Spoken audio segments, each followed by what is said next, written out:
It feels kind of weird not to have a live show to do this weekend.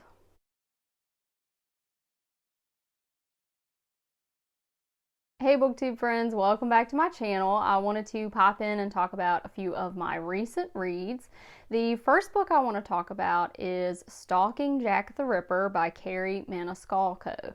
And this book is a young adult historical fiction thriller. It is part of a series, and it is a series that I do have in my school library. So I thought I would give it a go, and I was really pleased with this one. We do have a very interesting main character in 17-year-old Audrey Rose Wadsworth.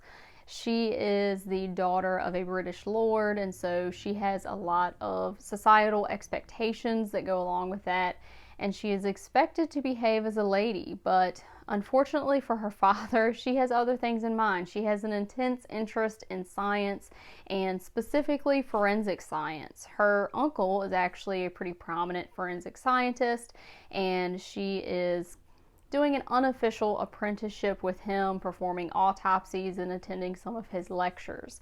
And it's through that apprenticeship that she encounters her love interest in the book, the Thomas Cresswell character, who is very witty. He is a bit of a Sherlock Holmes as far as throughout the book providing a series of deductions. And I really enjoyed the witty banter between the two characters. I did like how the author incorporated a lot of the Ripper letters and specific wording from those letters into the plot. There were even references to Mary Shelley's Frankenstein, which I think did a lot for the atmosphere of the book.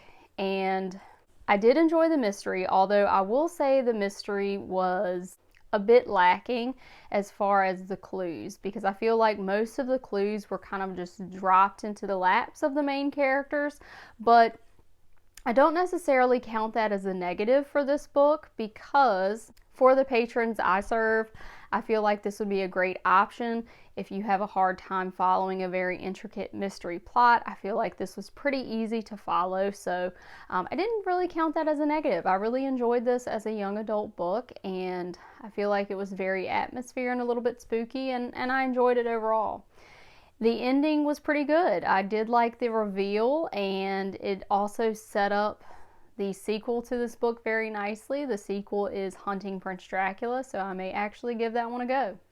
The second book I want to talk about is actually one I read a good while ago. I can't remember if I read it before I went to Key West or after I went to Key West, but I realized that I didn't actually talk about this book in my recent reads video that I did after my Key West trip, and I don't know why, because I really enjoyed this book.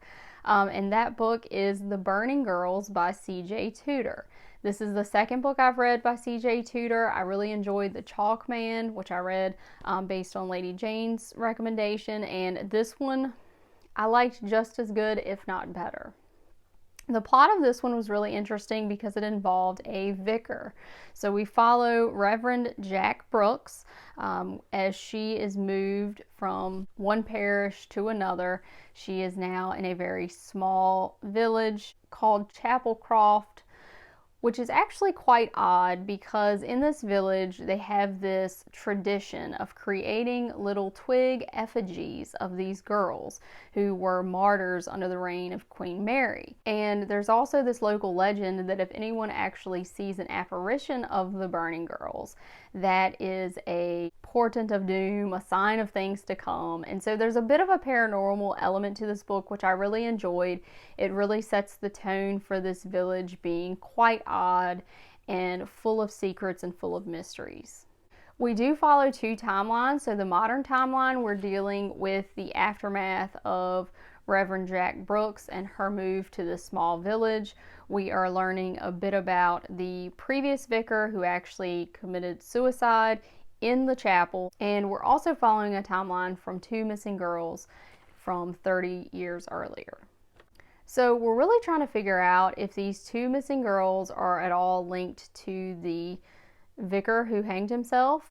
Throughout the book, you're discovering lots of secrets. There are plenty of twists and turns.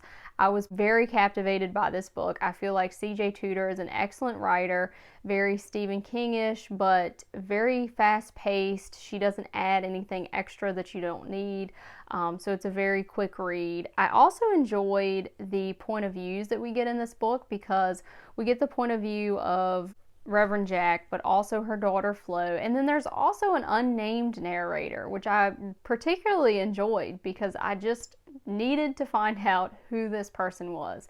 And we know that this unnamed narrator is a killer, but we really don't know his backstory until the very end. We figure out what's going on with that. So I really enjoyed this book, and I have to say I'm a fan of C.J. Tudor, so well done on that one.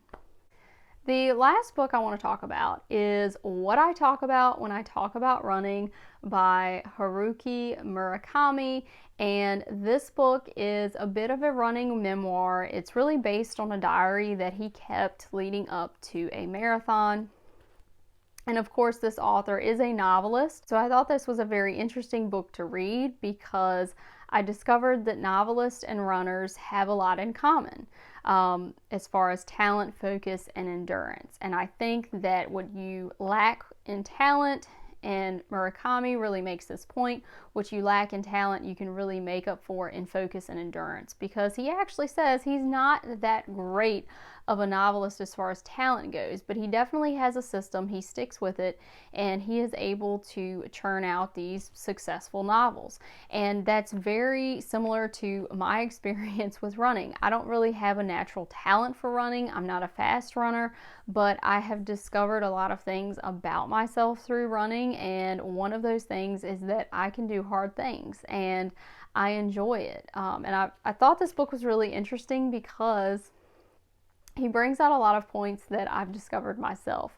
You know, a lot of people, when they hear that you are a long distance runner, they kind of look at you crazy. And when you tell them about, you know, things like missing toenails and foot injuries and, you know, weird chafing issues. So when you talk about all of those things, people really start to question your sanity. They wonder why you would put yourself through all of that for a hobby. I mean, because essentially that's what it is. Unless you are a professional runner and you're actually competitive, it's a hobby. It's something that you do for fun, and it's something you do to keep in shape. But Murakami points out that it's precisely because of the pain and the feeling we get when we overcome it that we do this thing.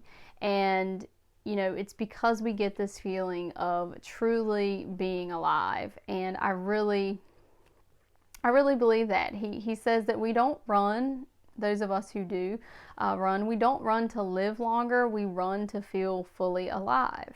And he has some very interesting conversations throughout this book about, you know, his personality and why he thinks he is suited to running. And one of the things that he said is that he doesn't find it painful to be alone. And that is something that I share with this author. I like my alone time. I enjoy it. Another thing I have in common with this author is that the running shoes he uses are Mizuno's, and they were actually my first pair of running shoes. Actually, my first 2 pairs of running shoes were Mizuno's.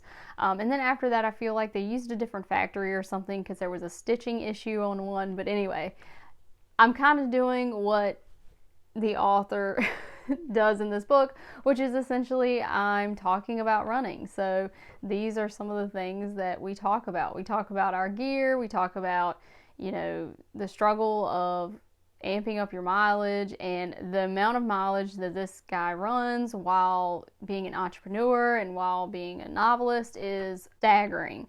It is absolutely just unbelievable. He also talks about a really hard ultra marathon that he ran, and that was pretty impressive to read about. I have seen people run ultra marathons, and it's nothing I've ever contemplated for myself. One of the things that he said about the ultra marathon is just because there's an end, that doesn't mean it has any meaning. And he really compares that to life. That just because it ends, that doesn't mean that it has any meaning and that you've done anything with it.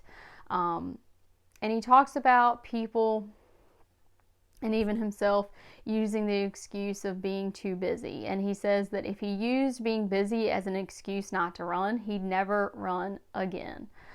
So I really enjoyed this book because he talks about a lot of things that really only runners can share and understand, and I feel like I really connected with this book. It wasn't anything too earth-shattering, I don't feel like. You're not going to find all of life's answers in this, and I do appreciate the fact that he pretty much admits that, and he tells the reader that, hey, if you know someone who doesn't run and doesn't enjoy running, don't suggest that they go running. It's really not for everyone. It's not something that everyone should do. You should really just work on yourself and, work with what you got. And I feel like Murakami does that. He talks a lot about running and aging and how he realized at a certain point in his running that it was not going to get any better, that his times were always going to get worse, and that's okay. So I can tell you all the things that I talk about when I talk about running, condition of my feet, the amount of aquifer I use every time I go for a long run, the merits of the different types of running shoes that I have, the salt cakes that appear on the side of my face when I run long distances in heat, all of those fun things. I can't really tell you what I think about when I'm running, and that's something that the author also had a hard time describing, because he says, yeah, sometimes I do think about things. I do think about, memories or things that have happened or play out scenarios in my head. Sometimes I'm just listening to music. Sometimes I'm repeating some sort of mantra just to get me through. But really, he talks about running to physically exhaust emotions. And I think that's something I do as well. It's really nice to just kind of run into the void almost and forget about everything else. So if you're a runner, I would definitely suggest this one. It's a very quick read, very interesting, and it's just always fun to kind of talk shop and commiserate with other runners. So if you don't have other runners that you can talk to, maybe talk to this one. So that's all I got for you guys today. If you have read any of these books and have any thoughts, please shoot me a comment. If you're reading anything that's great right now, please let me know. If you see a good book out there and you think you want to buddy read it with me, please let me know. I'm all about the buddy reads. This is the year of the buddy read. I'm really enjoying my reading experience right now, and I hope that you guys are too. So I'll sign off with that, and you guys have a wonderful, tremendous, spectacular, splendid sort of afternoon.